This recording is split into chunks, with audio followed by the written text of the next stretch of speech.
Indonesia menumbangkan Vietnam pada perempat final AFC Futsal Asian Cup 2026 di Indonesia Arena Jakarta pada Selasa malam. Wendy Bryan Eek membuka keunggulan Indonesia ketika laga baru berjalan 4 menit.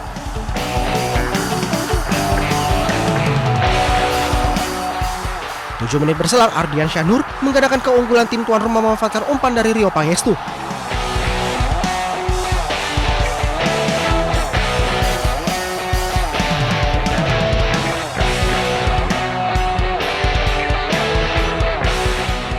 Pada babak kedua, tepatnya pada menit ke-25, Vietnam memperkecil kedudukan lewat sepakan Nguyen Da Hai.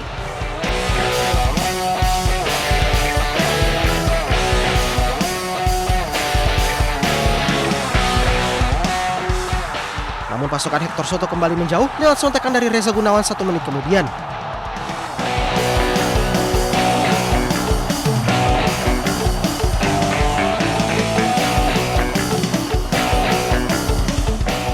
Da Hai tampil apik dengan mencetak gol keduanya dan memperkecil ketertinggalan Vietnam pada menit ke-36.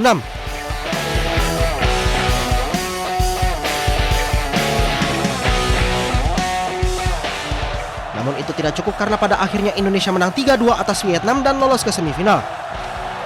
Catatan ini menjadi sejarah karena ini semifinal perdana dalam 11 kali keikutsertaan Indonesia di AFC Futsal Asian Cup. Di semifinal, Indonesia akan melawan salah satu tim unggulan, yaitu Jepang.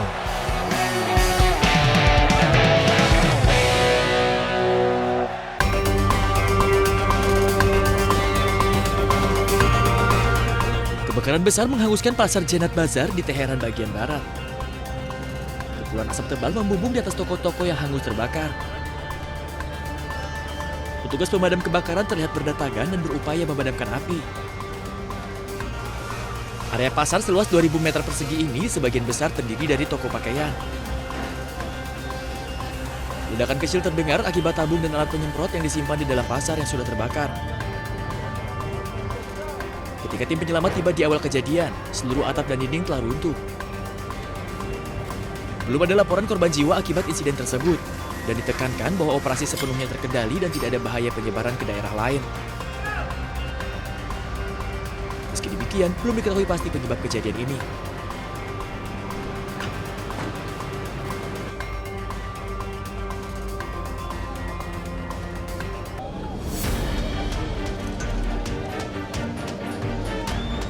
Lebih dari 200 orang tewas dalam insiden runtuhnya tambang koltan di lokasi pertambangan Rubaya di bagian timur Republik Demokratik Kongo. Insiden terjadi ketika para penambang sedang menggali koltan, mineral yang digunakan untuk membuat komponen telepon seluler, komputer, dan elektronik lainnya. Tanah longsor tersebut diduga akibat cuaca ekstrim hujan lebat. Sebagian korban luka telah dipindahkan ke rumah sakit di Goma. Pemerintah juga menghimbau warga sekitar untuk segera mengungsi demi keselamatan. Karena dari tanggal 15 September, Bang Egy saya ada rekaman videonya, mereka mau damai. Saya punya video rekaman, Ya, Bang Egy Sujana memang mau damai. Nah, kemudian sekarang ada 2 orang lagi. Yang satu ya memang saya katakan kemarin ya, tadi Bang Repri mengatakan bahwa ada klarifikasi. Saya nggak akan pernah menyebut nama di sini. Harusnya lawyer-lawyer ini ya atau teman-teman ini Enggak, 2 nama lagi kenapa? 2 nama lagi kenapa? sebelum masuk ke sana harusnya menghargai restoratif justice. Ini mereka ngejek-ngejek gitu. Bagi saya restoratif justice itu adalah bagian dari proses puncak gitu. Makanya mungkin pengadilannya dari mereka kemungkinan bisa dihukum, tapi di pengadilan restoratif yang di luar daripada mediasi peradilan atau maupun perdamaian dilakukan, menurut saya itu memang harusnya kita dukung. Ini malah mereka mengejek-ngejek, padahal Pak Jokowi mempersilahkan silakan lanjut. Nah, bahkan ketika mereka tanya kira-kira siapa yang mau direstoratif lagi menurut Farhad Abbas. Di luar Egy Sujana dan Ya. Damar Lubis. Waktu itu, Pak Jokowi bertanya seperti itu? iya bertanya seperti itu. Siapa yang mau RJ Bahkan lagi? Pak Jokowi menyebutkan apakah dokter T. Dr. Tifa, oke saya sebutkan aja. Ya. Terus Atau saya katakan, Pak Jokowi menyampaikan itu? iya 2 kali dia sebut nama itu. Apakah Dr. Tifa? Ya, saya nggak tahu ada apa di belakang itu. Ada yang kedua selain Dr. Tifa? Yang kedua saya bilang kalau bisa dimaafkan Rismond. Nggak apa-apa. Tahu nggak kamu? Ya, Gambar sebentar, stupanya siapa saya yang akan gambar? lanjutkan sebentar. Ini orang Yang ngaco jelas ini, Bapak orang udah ngaco pernah kayak terhukum. gini udah. Pernah dihukum pasal Terus-terusan ini sebar hoax ini. Nggak akan ada dan dokter pura-pura Tifa sakit. dan respon itu Dan nggak pura-pura ada. sakit. Nggak ada, itu ngaco ini. Orang kayak Nggak gini akan ada, Mas bohong Roy. ini. Nggak akan ada. Sebentar, Nggak sebentar. akan ada restoratif Saya justice akan- di antara Nggak akan kita. Saya tidak menyinggung nama dia restoratif justice. Lah ya, Saya memang kalau mengatakan saya tidak nggak ada. mungkin. Oke. Beraninya nyerang orang yang nggak hadir. mereka menunjukkan Ini rasa pengecut ketakutan ini. mereka Dokter dengan Rismon, cara Dokter Tifa nggak ada di sini melakukan diserang. ujian Serang saya uji coba. materil ke Mahkamah Konstitusi. Serang saya. Mungkin Ayo. jika sudah tidak ada lagi Kacau. jalan, mungkin mereka Beraninya akan cuma cari sama dukun. mama ini. Mereka akan cari dukun yang bisa menghentikan perkara Ini ini. dukun lagi Saking nih, aduh stresnya gitu. pikirannya. Saking stresnya mereka mungkin akan cari dukun. Karena Aduh. melalui Mahkamah Konstitusi yang Kayak diprediksi gini akan ngaco banget ini. gagal dan kalah. Oke, kita balik. Ini Dan cuma- mereka dalam waktu dekat ini tidak loh, menyadari wah, tuh kayak gini bahwa loh, nih, kayak tuyul P19 ini. itu akan membuat Nih, mereka tuyul semakin ini. ketakutan. Bagi saya itu Tuyul adalah ini. aba-aba atau tanda agar P19 kok polisi ketakutan dulu. Aduh. melengkapi, Ini orang nggak memperkuat, ngerti hukum ini. kemudian menahan mereka Alah, agar P19 kok ditahan? jaksa meyakinkan Belajar hukumnya untuk dari dilimpahkan mana kembali ini? lagi. Ini loh. Bisa, untuk P19 dilimpahkan itu ke- dikembalikan. Iya. Aduh. Oke, sebentar. kejaksaan. Saya Ini mau tanya orang Anda. hukum nggak Bentar, ngerti hukum, bentar. ini belajar hukum Saya mau tanya Anda, ini. Bang Farhad, enggak sebentar.